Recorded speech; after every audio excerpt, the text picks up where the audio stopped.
Kita akui saat ini terdapat kemajuan dalam perlindungan anak. Meski demikian, pelanggaran masih naik dari tahun ke tahun.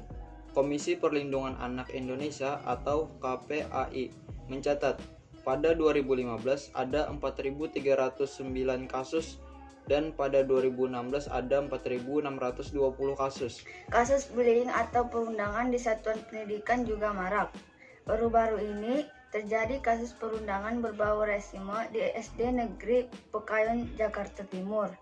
Seorang siswa kelas 3 SD dipanggil dan diolok-olok kawannya dengan panggilan Ahok dan pribumi.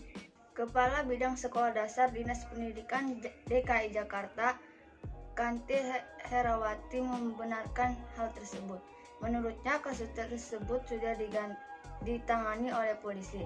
Padahal sebelumnya pihak sekolah sudah melakukan mediasi antara orang tua pelaku dan orang tua korban, dan kasusnya dianggap selesai. Sebelumnya juga terjadi kasus bully atau perundangan dialami seorang siswa di Pusat Perbelanjaan Tamrin Citi, Jakarta Pusat, dan mahasiswa Universitas Gunda Dharma, Depok, Jawa Barat.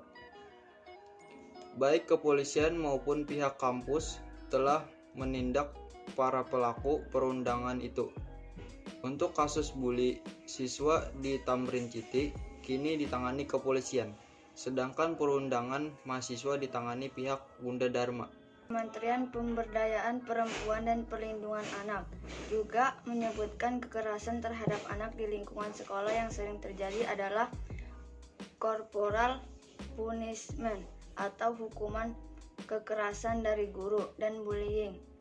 Corporal punishment adalah hukuman yang dilakukan oleh guru di sekolah terhadap siswa dengan menggunakan kekerasan. Hukuman itu diberikan dengan alasan hendak mendisiplinkan siswa.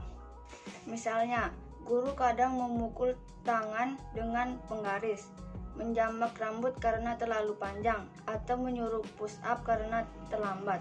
Lalu bullying atau perundungan merupakan perilaku agresif yang dilakukan berulang-ulang oleh seorang atau sekelompok siswa yang memiliki kekuasaan terhadap siswa lain yang lebih lemah. Perilaku itu bertujuan untuk menyakiti siswa tersebut. Untuk Indonesia, kasus perundangan biasanya terjadi di lingkungan pendidikan. Hasil survei kesehatan berbasis sekolah pada 2015 yang dilakukan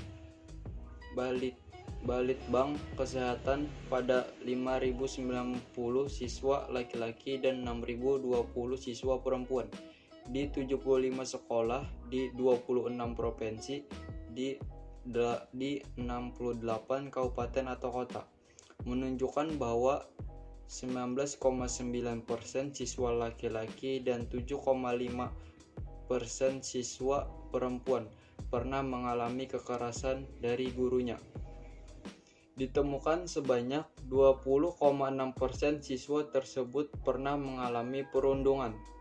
Dampak negatif terbesar dialami korban perundungan, antara lain gangguan prestasi belajar, membolos, depresi, bahkan bunuh diri. Negara tak bisa diam atas kekerasan di dunia pendidikan ini, sebab menyangkut masa depan bangsa. Korbannya adalah generasi muda yang bakal memimpin Indonesia kelak. KPAI mendorong agar pemerintah dan semua pihak memastikan perlindungan agar anak tidak terpapar pornografi, radikalisme, serta kejahatan berbasis siber. Sebabnya perundungan harus dicegah dan pelakunya mesti diberi hukuman setimpal. Apabila ada guru yang terlibat dalam kasus perundungan juga harus diberikan sanksi, karena sebagai pendidikan tidak pantas melakukan hal tersebut. Tentu saja peran orang tua sangat diperlukan dalam mencegah perundungan terhadap anak-anaknya. Orang tua harus selalu mengikuti dan mengetahui perkembangan anak setiap anak. Lakukan komunikasi dengan baik terhadap anak. Selain itu, masyarakat agar tidak abai atas potensi pelanggaran anak di lingkungannya, karena kapanpun dan dimanapun kekerasan dapat terjadi. Sekali lagi kita mengingatkan maraknya kasus bully di satuan pendidikan perlu langkah preventif antisipatif, dan rehabilitatif. Semua pihak meminta Mendikbud serius mencegah dan menanggulangi perundungan dan satuan pendidikan. Tentu saja, membangun budaya ramah anak sejak usia dini sangat diperlukan. Selain itu, pola pengasuhan positif perlu dikembangkan sebagai langkah preventif.